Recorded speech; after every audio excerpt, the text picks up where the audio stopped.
Lee on Voice of Art. Law enforcement has been cracking down on public artists, while more and more advertisements are filling the city every day. The amount of illegal signage in our city is kind of amazing. It's literally impossible for us to be out blanketing the city. And instead of actually doing anything about these billboards, they started to remove graffiti art. Tell them, Papa. And if you can't beat them, join them. And join them meaning take over these billboards. So we're gonna go talk to Smear right now. He's a friend of mine who's a graffiti artist, got busted in 2007. I want to hear more about his story and how that ties into what we're talking about. Basically, the way it went down was I was in bed, asleep, and then there was like some pounding at the door. Sheriff's department, we're outside. Open the door, I got out of bed, panicking, freaking out. He had this helmet, a visor, flak jacket, like a big ass like assault rifle type thing, looked like some. Yeah, I was like, wow, And I was cuffed. Then eventually they threw him in the back of a police car. They had this truck, the sheriff's department pickup truck, come, and they took like 30-something of my paintings, dude. For doing graffiti? For doing graffiti, yeah, And they took all of your fine art? The stuff I had there, yeah, all my art supplies, all my fine art.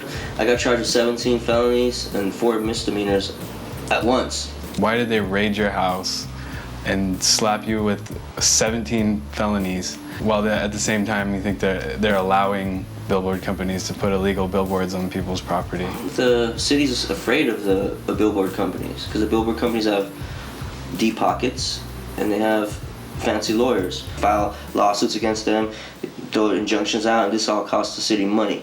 So I think the city is scared. I think the person, whoever's running the billboard company, should have their house raided, and afterwards they should be heavily fined. They should be heavily fined for doing what they did. Right. I mean, fair's fair, right? What's good for the goose is good for the gander.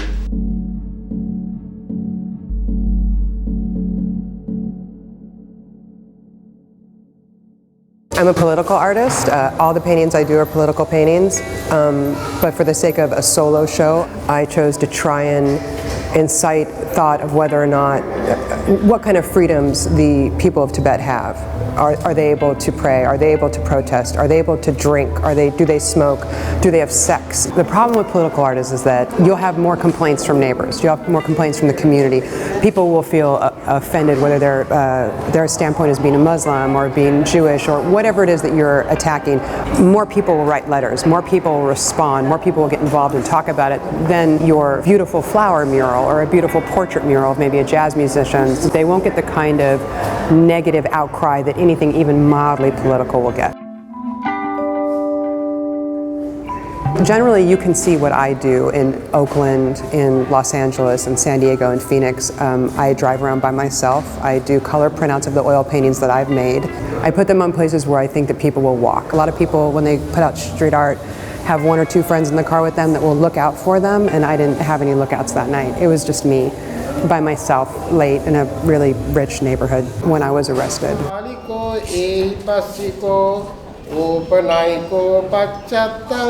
An unmarked police car came to my house and dropped me off a file with all of the work I had done. The terms of my probation, unfortunately, are that I'm not allowed to make any money off any piece of art that's documented in my case. Those hard paintings, if and when they sell, I cannot make a commission off those. I can't be out in the street with any kind of art tools on me. Markers, that includes pens and pencils, pastels, paint, and I also am not supposed to be in the company of someone who has any of those things on them, on their person or in their car. I'm not going to, risk breaking my probation on taking over a billboard with my more traditional methods, which is wheat paste and spray paint and house paint. I've decided to use a very effective yet legal way to try and say something. I don't even know if the billboard needs to be empty.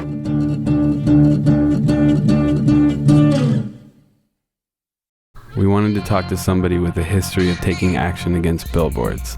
We met up with Ron English on Skype. Ron is the Mac Daddy of billboard takeovers. If there's anybody that can tell us how to take action, it's him. I was in Dallas, so I kept getting stuck in traffic on my way to my job, and I saw like hundreds and hundreds of billboards. And it occurred to me that I could actually be at my own art opening if I was willing to go out on the weekend and nail all the billboards. So that's how that all kind of started. In New York, a lot of the billboards here are illegal. And yeah, it's the same situation. It's overlooked because, you know, whoever has the most money is going to have the most speech. And, you know, Viacom doesn't allow like my type of speech on billboards. Usually you can't say Democratic things. You can only say Republican things. You know, you could say you're support our troops, but you can't say I'm opposed to the war. You can say support marriage, but you can't say support gay marriage. So, I mean, they have an agenda, and I think a lot of people don't. I don't think people really understand that it is controlled speech. So we're always looking at censorship to come from the government, but now it's coming from corporations, and it's just as powerful.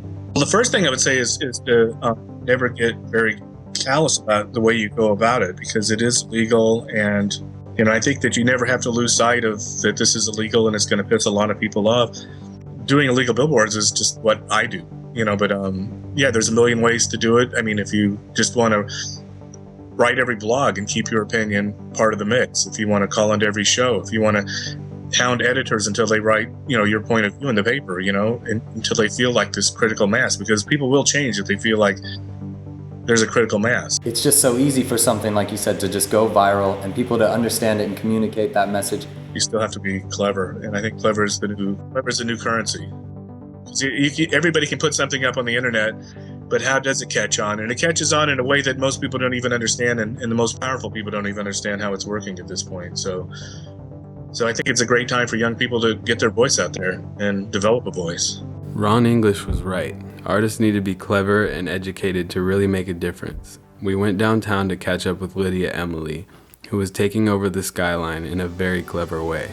Right now we're doing a projection on Spring and 4th in downtown Los Angeles. Because of my probation, I can't do anything illegal and take over a billboard with my normal means. So we've decided to get a truck with a generator and a large projection box, and we have put multiple images of my painting from the show I just had at Lab Art, mixed in with the images that were created by Cyrcle. I'm not concerned about doing this project at all. I have already had the police come up twice and admire the pictures and ride along. This is an ideal way for somebody like me or somebody who doesn't want to get in any kind of legal trouble to speak out about their cause. And tonight we're speaking out against the legal billboards in Los Angeles.